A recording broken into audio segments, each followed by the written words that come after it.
I'm sure you've seen a graph that looks like this. We hear people explain storytelling as every story has a beginning, a middle, and an end.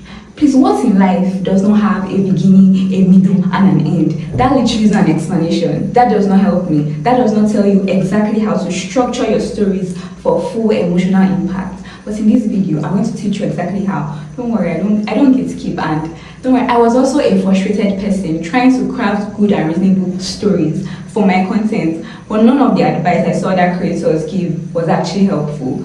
In this video, I'm going to break it down for you because I finally clocked it. So for every story, there's a hero who is also called the main character, and this hero has a goal. In order to achieve this goal, he must face some obstacles, and he defeats the obstacles with the help of a guide. So that's 4 things, but my hand doesn't move that way. That's 4 things. I don't know why I didn't do that in the first place. Number 1, your main character. This is the hero of your story. This is basically you. This is like Luke Skywalker in Star Wars, or Barbie in Barbie, or Elizabeth Bennet in Pride and Prejudice. This is the lead. This is the main character. This is you essentially. Sometimes your main character can be like a client if you're giving a case study, but for the most part, the main character is you.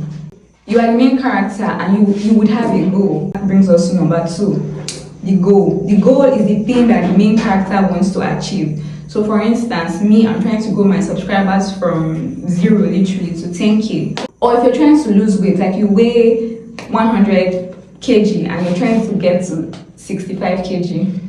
This is the one thing that you want to achieve. Usually, a good story has just one goal.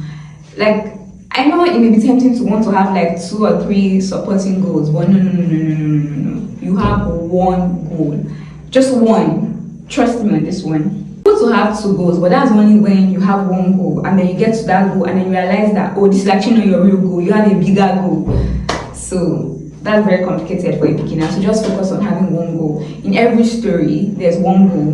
The main character wants to do one thing. Spider-Man wants to kill Venom, right? Batman wants to kill Joker. There's one main character and one main goal. There's a list of goals you can have: to lose weight, to get 100k followers, to scale your business to 10k per month, to get married to a kind man. It can even be less common goals like to move out of your parents' house by November, to break up with your boyfriend and not to talk to men again,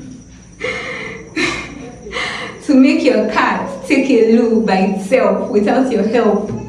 Whatever you do, just make sure you have just one goal. Number 3, you have an obstacle. And this is where things get interesting because you want to lose weight, but there's obviously something stopping you, right? You want to get to 100,000 followers, but there's obviously something limiting you. There is a challenge, there is a hindrance.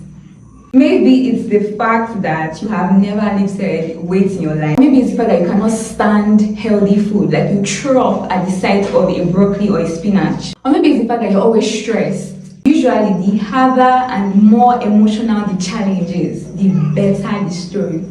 Chef's kiss. You don't want to have a weak obstacle. You want to have a strong and serious and very hard obstacle to overcome, because a weak obstacle means a weak story. For example, a main character goes for a party and her goal going for that party is to find the man of her dreams. Her obstacle is that, for instance, she doesn't have a dress. Now compare that to she's going for this party to find her husband, but her obstacle in this situation is that her parents have already betrothed her to a rich man who is very arrogant and protective.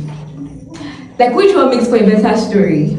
It must be a worthy opponent, something that is worth your while, something that will actually challenge you, something that will move your viewers emotionally. A good challenge is something that is almost impossible to defeat. Number 4, the guide. The guide is the person that helps the main character to achieve the goal. So the guide can be the Holy Spirit. The guide can be a friend, it can be a parent, it can be a mentor, it can be anything or anybody. It can even be your own thoughts, your own emotions, your own memory, your own ideas. It can be a cat, it can be an analogy, it can be the sunset, it can be anything that shifts your perspective and make you realize, oh my god, I've been doing this all wrong. This is how I can actually overcome my obstacle. If we are using our losing weight goal, a good guide can be a food therapist that helps you to like go through your diet and your relationship with food, blah blah blah blah blah. Or the fact that you met a girl that loved you the way you were, even though you were fat and overweight and ugly, but she loved you just the way you were. And that love for you will help you to love yourself and to now want to get better for yourself and for your future family. Essentially, the hero has a goal. When I have to get to that goal, there's a really serious obstacle. In this case, it's my head. And then the guide helps the hero to defeat the obstacle and achieve their goal. Don't mind the fact that I use movies to explain this concept of storytelling for you. You can use this exact thing in your content. Also, I'll give you tips to make your story more engaging in the next video.